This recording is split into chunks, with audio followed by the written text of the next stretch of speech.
Braiding Sweetgrass by Robin Ward Kimmerer.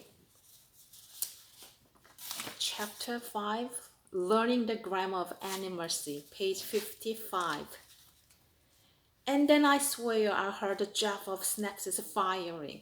An electric current sizzled down my arm and through my finger, and practically scorched the page where the one word lay. In that moment, I could smell the water of the bay, watch it rock against the shore, and hear it sift onto the sand. A bay is a noun only if water is dead. When bay is a noun, it is defined by humans, trapped between the source and contained by the word. But the verb wikigama, to be a bay, releases the water from bandage and lets it leave. To be a bay holds a wonder that for this moment, the living water has decided to shelter itself between this source, conversing with cinder roots and a flock of baby morgangers, because it could do otherwise become a stream or an ocean or a waterfall, and there are verbs for that too. To be a hill, to be a sandy beach, to be a Saturday, all are possible verbs in a word where everything is alive. Water, land, and even a bay, even a day. The language, a meter for singing the animals of the word.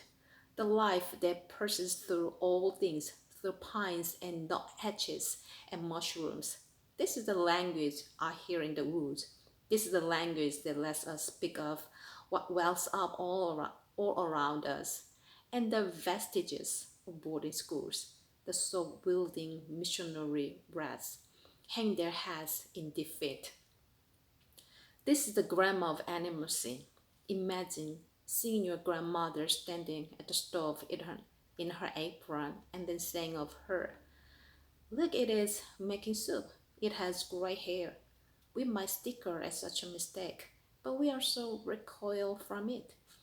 In English, we never refer to a member of our family or indeed to any person as it. That would be a profound act of disrespect. It robs a person of selfhood and kinship, reducing a person to a mere thing. So it is that in Potawatomi and most other indigenous languages, we use the same words to address the living word as we use for our family, because they are our family. To whom does our language extend the grammar of animacy? Naturally, plants and animals are animate, but as I learn, I am discovering that Potawatomi understanding of what it means to be animate diverges from the list of attributes of living beings we all learned in Biology 101 in Potawatomi 101. Rocks are animate, as are mountains and water and fire and places. Beings that are imbued with spirit, our sacred medicines, our songs, drums, and even stories are all animate. The list of the inanimate seems to be smaller, filled with objects that are made by people. Of an inanimate being, like a table, we say, "What is it?" And we answer, "Dolphin Yahweh." Table it is, but apple we must say, "Who is that being?" And reply, Mushimin Yang, apple the being is Yahweh, the animal to be. I am, you are, she is, he is. To speak of those possessed with life and spirit, we must say Yahweh. By what linguistic confluence do Yahweh of the Old Testament and Yahweh of the New Word both fall from the mouth of the reverent? Isn't this just what it means to have the breath of life within, to be the offspring of creation? The language reminds us in every sentence of our kinship with all of the animal world. English doesn't give us many tools for incorporating respect for animacy.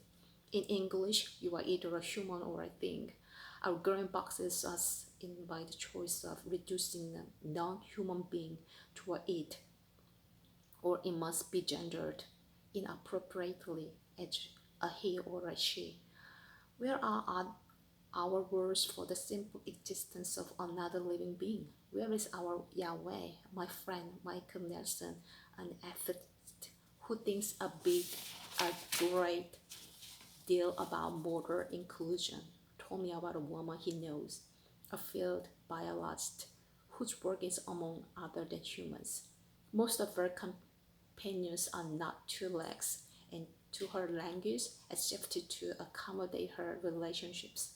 She kneels along the trail to inspect a set of moose tracks, saying, "Someone's already been this way this morning." "Someone is in my head," she says, shaking out a deer fly. Someone, not something. When I am in the woods with my students, teaching them the gift of plants and how to call them by name, I try to be mindful of my language, to be bilingual between the lexicon of science and the grammar of animacy. Although they still have to learn scientific words and Latin names, I hope I'm also teaching them to know the word as neighborhood of non-human residents, to know that, as a theologian Thomas Berry has written, we must say of the universe that it is a communion of subjects, not a collection of objects. One afternoon, I sat with my field college students by Wikimama and shared this idea of animal language. One young man, Andy, splashing his feet in the clear water, asked a big question. "Wait a second," he said as he wrapped his mind around his linguistic distinction.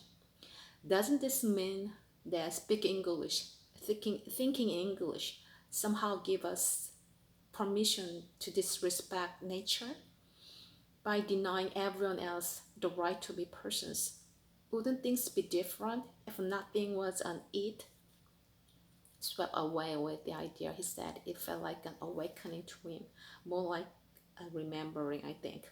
The animals of the world is something we already know, but the language of animals teetered an extinction, not just for native speakers, but for everyone. Our toddlers speak of plants and animals as if they were people, extending to them self and intention and compassion until we teach them not to. We quickly retrain them and make them forget when we tell them what the tree is not a who, but an it. We make them we make that maple an object. We put a barrier between us, absorbing ourselves a moral responsibility and open the door to exploitation. Saying it makes a living hand into natural resources. If a maple is an it, we can take up the chainsaw. If a maple is her, we think twice. Another student countered in this argument. But we can say he or she. That would be anthropomorphism.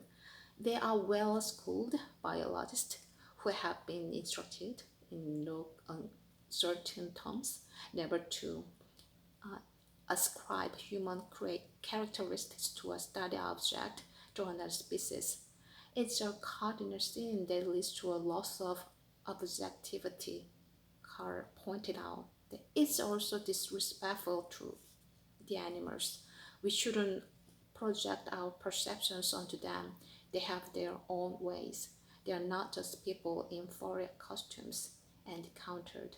But just because we don't think of them as humans doesn't mean they aren't beings. Isn't it even more disrespectful to assume that we are the only species that counts as persons? The arrogance of English is that the only way to be animate, to be worthy of respect and moral concern, is to be a human. A language teacher I know explained that grammar is just the way we chart relationships in language. Maybe it also reflects our relationships with each other. Maybe a grammar of animals could lead us to whole new ways of living in the world.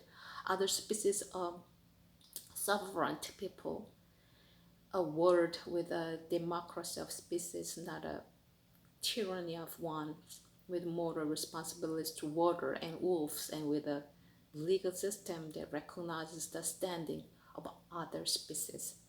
It is all in the pronouns.